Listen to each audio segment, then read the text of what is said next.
You're watching NFL Daily. Mitchell Renz here from Chat Sports. And coming up, I got some surprise cut candidates for every single team in the NFL. Apologies for being a little bit under the weather, but you know what? Here at Chat Sports, we don't take any days off, and I don't want you to take any days off either. That's why you should absolutely be subscribed. So before I get into each team and tell you which player could be a surprise cut from literally every team, I want you to name somebody because Chat Sports is about the interaction, and if you got a favorite team, let me know down in the comments section one player that you believe could potentially be released. I am first going to start in the NFC South here, and we're going to look at the Tampa Bay Buccaneers. I got Breshad Perriman, wide receiver, a lot of talent there down in Tampa. They just added Kyle Rudolph. All I'm saying is don't sleep on Perriman getting released. For the Saints, I'm going to look at Daniel Sorensen. This team has a lot of talent in the secondary, and Sorensen to me is a hard hitter. Sure, he gives you some special teams value, but he just simply can't cover, and with the Honey Badger there, I think he's the odd man out. The Atlanta Falcons, Geronimo, Allison.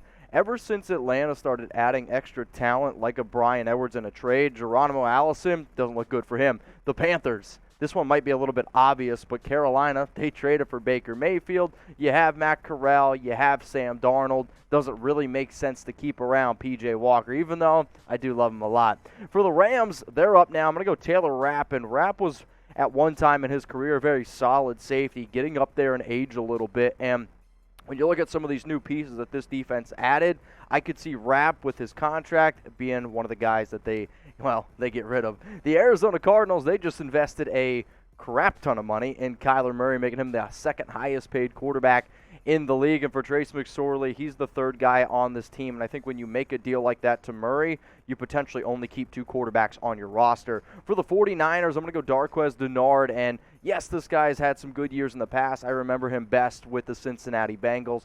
He's another player, though, getting up there in age, really is only an inside corner at this current juncture. The Seattle Seahawks, this is a big one. It's Chris Carson. And Chris Carson, a lot of people like, and I like Chris Carson a lot too. He's a good running back. He's been a little bit, I would use the word underrated in his past years, but they brought back Rashad Penny. You drafted Kenneth Walker.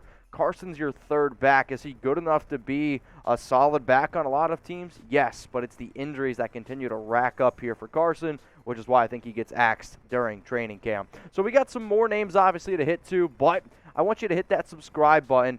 Turn on those notifications. That way you never miss a thing. Because if there is some breaking news, if you need to be in the know, whether it's NFL, NBA, nobody's doing what Chat Sports does. And I want to give some shout-outs here to some of the new subscribers on our channel. Shout out to Harry. Shout out to Matthias, Caleb, South, Dave Greenway. You guys are the real ones. And if you could, tell your friends to also sub, because the more subs we get, it just means more content you guys end up getting. Let's go to the NFC East now. I got the Dallas Cowboys and Nahshon Wright. And this one, I get it, he was a third-round pick just 2 years ago, but they're a lot higher on some other players on that roster. At least that's what Tom Downey tells me. For the Philadelphia Eagles, it's J.J. Arcega Whiteside, and he's listed as a tight end who was drafted by a receiver. Usually that means you're not cutting it as a receiver, and this team, after trading for A.J. Brown, after making some of the moves that they made this offseason, I don't see him being around. The Commanders, I'm going to go Taylor Heineke,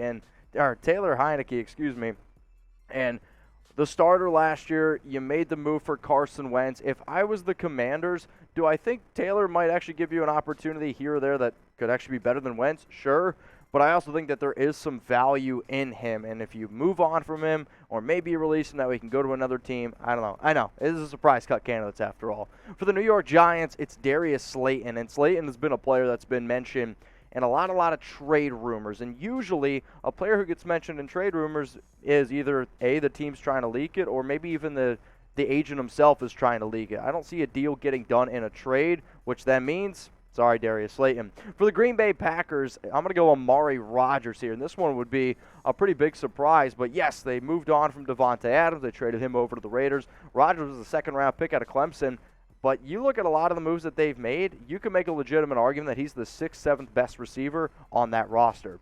For the Minnesota Vikings, they added Kevin O'Connell as their brand new head coach. They got some other younger running backs in there as well. I like Alexander Mattison. He's a hard-nosed runner.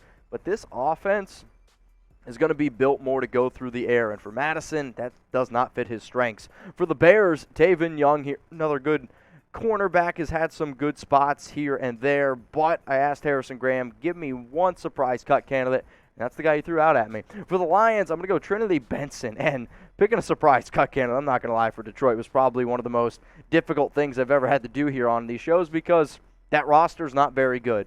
So when you look at a lot of the other players, I like Trinity Benson. He's put up some good stuff in the past. I'm going to list him here, though, as a potential cut. Now, the next group that we're going to get into here is the AFC, and we went through the NFC. It's time to head on over to the AFC, and we're going to go same thing. By division, and I'm going to tell you which guys could potentially get released. Now, not only do we make videos here on YouTube, we're also breaking stuff down for y'all on Rumble as well. And a lot of times people are like, well, if I watch you on YouTube, why should I watch you on Rumble? Well, for those of you out there that maybe want to listen to us like a podcast, you can stick your phone in your pocket or whatever you listen to us on. It's also ad-free. So, rumble.com/NFL Daily. Give it a try. It's free. I think you're going to like it a lot. Let's go now to the AFC South here. You got the Titans' Jeff Swain. They added the tight end from Maryland, and his nickname is Chig. I can never pronounce his last name. But also you have Austin Hooper there. So for Tennessee, if Chig ends up beating out Swain, third guy, they want to move on from him, save a little bit of money. I think it makes some sense for them. For the Colts, I always struggle with this name too, Banagou, for Indianapolis, they just brought in Gus Bradley. And Banagou is more of an edge rusher. Gus Bradley, last year with the Las Vegas Raiders, they blitzed the last, like dead last. And if that's your strength and you're one of those roster bubble guys, I think it makes some sense to move on. For the Houston Texans, it's Ross Blacklock. You added or you brought back Malik Collins, and you're probably only going to carry 5, maybe 6 defensive tackles. And depending on how many you keep, that makes Blacklock the odd man out. For the Jacksonville Jaguars, this one would be really surprising, but Marvin Jones, at the end of the day, if you don't believe that you're going to be able to compete, and I don't think Jacksonville is, sometimes you try to save some money. Do I think Jones would be able to help Trevor Lawrence? Of course I do. But you gave a big contract to Christian Kirk. You gave a big contract to Zay Jones. And also Laviska Shenault is the younger player. You might have to choose between the two. The AFC West, this was another very fun division to break down. For the Kansas City Chiefs, I'm going to go Josh Gordon here. He's a big-time name, and he's always been in the headlines, and, he's a very, very talented player. But Kansas City did add some wide receiver talent this offseason, which makes Josh Gordon probably a surprise cut candidate. For the Las Vegas Raiders, I'm actually going to go with Demarcus Robinson, and the reason is training camp opened up a little bit earlier for the Silver and Black because they have the Hall of Fame game. And there's early reports out there that Keelan Cole, that Matt Collins have the early lead over Robinson. And if the Raiders decide to keep, let's say, 5, 6 receivers, do you keep your 5th receiver who offers you no special teams value, or do you keep somebody like Tyron Johnson, who's a lot faster and gives you more special teams value? Now, for those that don't know, I'm a big Raider fan. I also make a lot of Raiders content over on Locals as well. And if you want to get even more exclusive stuff, like yesterday I was breaking down, or was it now 2 days ago, I was breaking down some moves that might happen, and guess what? They ended up happening. So scan that QR code, or you can just go to the link that you see below. It's also going to be available for you guys in the comments and in the description of today's video. It's RaidersReport.locals.com. Let's go to the Chargers now. Joshua Kelly. I've actually liked Joshua Kelly from a few years ago. I had to use him in fantasy football. But you got Austin Eckler. You added another running back. So for your third back, who's mainly just a runner in a pass-heavy system, it's not looking good for Kelly. For the Broncos, it's Tyree Cleveland. And Denver sneakily, is that the right word? Sneakily has one of the better wide receiver rooms in the NFL, and I will stand by that. I like Cortland Sutton a lot.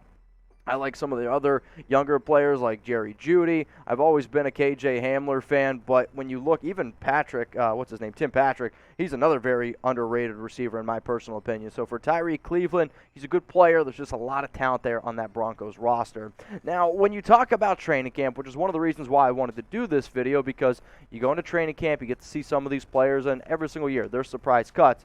But this to me means that football is right around the corner. I mean, it's like July, 21st today? It's a crazy, crazy thing going through my mind. And to think that just there will be a preseason game. Sure, it's a preseason game, but just 2 weeks away. I'm really hyped up for football. But I want to know from you. Type 1, that you're not excited at all. Type 10. I hope I see a lot of 10s down there in the comments. For the Buffalo Bills, I'm going to go Greg Van Roten, interior offensive lineman.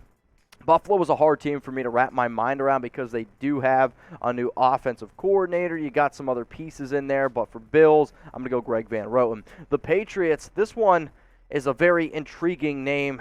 Nelson Agholor, he was signed 2 off seasons ago. They gave him a big old contract, but the fact that Josh McDaniels, Dave Ziegler, hell, a lot of those New England pieces kind of went on over to the Raiders. Agholor right now is your 4th, 5th best receiver, and if you move on from him, you can save a hefty amount of money. Sure, you're going to eat a little bit, but if you are trying to save some money for New England, that might actually be the best thing to do because I believe they're ranked in the bottom 5 of salary cap space as it stands right now.